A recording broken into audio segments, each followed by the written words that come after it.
Hi plant people, good morning and welcome back to our YouTube channel, Mergence Garden. So ayan guys, ngayon po ay nagpapausok ako sa loob ng greenhouse. So yan po yung ginagawa ko palagi, pinapausukan ko sila. Kung hindi dito sa labas ako nagpapausok guys, ay doon sa loob, pinapausukan ko sila para mawala yung mga lumi. So nag-ayos pala ako dito guys, yan, pero hindi pa ako tapos, naglinis lang ako. Yan, kasi gumawa ako ng mga propagation natin. So, ayan. Ito yung mga dati ko pang mga pots na nakastock lang. So, ginawa ko, nilagyan ko sila ng mga fresh na rice hull. So, ito po, fresh na rice hull po yung mga nilagay ko dito. And, yun yung mga dati natin na mga propagation ng ating aloe. So, yan yung mga nakaraan ko pa na na-propagate, na na-share ko sa inyo. So, ngayon, may bago na naman tayong mga propagation. Ito sila, guys. Ayan. Meron tayong mga propagation na dikya, ayan, yung mga parang pinya na matatalim at matitigas yung leaves, ayan siya guys. Tapos ito, bagong kuha ko to na mga propagation ko sa ating mga aloes, ayan. So, yung mga hybrid aloes guys, ayan sila guys, so, magaganda yung kulay nito guys kapag stress. So, dito ko muna sila nilagay, and hindi ko na nilinisan yung mga pots nila. Yan. Kasi dito, banda ay kapag umulan, mawisikan din naman sila guys. So, kahit linisan ko yan, ganun pa rin, madudumahin pa rin sila. Ayan. Kaya naman, naglagay na lang ako ng patungan na plastic para pagpatungan sa kanila. Tapos, ayan, dyan ko sila para hindi na sila masyadong madungisan. Tapos, dinilig ko din yan kaninang umaga guys. Parang in-spray ko lang sila lahat. Yan, pinagsama-sama ko dito yung ating mga aloes na propagation. And, naglagay na din ako ng Haworthia. Yan yung ating zebra. Tapos, ito, propagation ko nung ating agave. Yan. Yan yung mga babies nung galing dun sa free sa akin ni Ma'am Hainasyon. So, dito yung mother plant niya. Ito yung mother plant niya, guys. So, maliit lang yan nung binigay sa akin. Tapos, yan, lumaki siya ng lumaki. Tapos, marami siyang binigay na baby. So, yung babies niya, nilipat ko dito yung isa. Tapos, nag-babies ulit. Yun yung kinuha kong pinropagate ko, guys. So, yan, lumalaki na din siya, oh. Ito, malaki na talaga to, guys. Yan siya. And dito naman pala, guys, yung, yung claret dito ay tinanggal ko. Kasi, nag-propagate ako ng ating stinky. So, naisipan ko na lang na itong ating stinky ilagay dito. Yan, itong pinropagate natin na stinky. So, ito yung mother plant. Kinat ko yung mga palaylay na sa kanya. Kasi, napapansin ko dun sa pot niya guys, tung bayaan ko siya sa ROS, palaging nagmamashi yung mga stem niya. So, ayan yung mga pinagtanggalan ko guys ng mga nagmamashi. So, kaya pinasok ko siya sa loob ng greenhouse, pinatuyo ko, tapos kinat ko na lang. At naisipan kong dito ko siya ilalagay guys.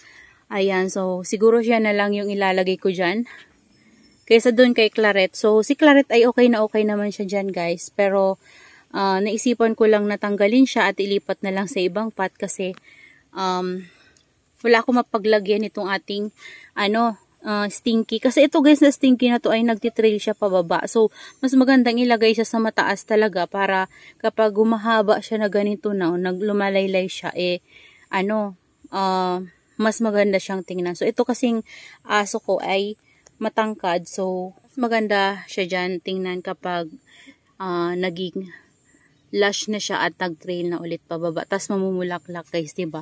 So, ayan guys, bago ko lang tumakita. So, kanina ay hindi pa to open itong ating flower ng ating astro. So, ayan guys, meron na siyang flower. Ayan, first time kong makapagpabulaklak ng ating astrophytum. So, ayan siya.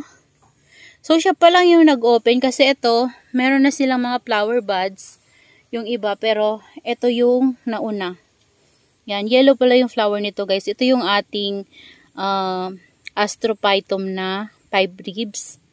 Yan, Pucoreo ata guys yung tawag nila dito. Pero ang ganda niya oh. Super ganda. Yan. So, kanina, ano pa yan guys? Nakatikom pa yan. So, hapon na ngayon, hapon siya bumuka. Ayan. So, mabilis lang siguro mag-close yung flower niyan. Tingnan natin bukas kung open pa siya. So, ayan guys, yung ating mga astro dito, ayan o.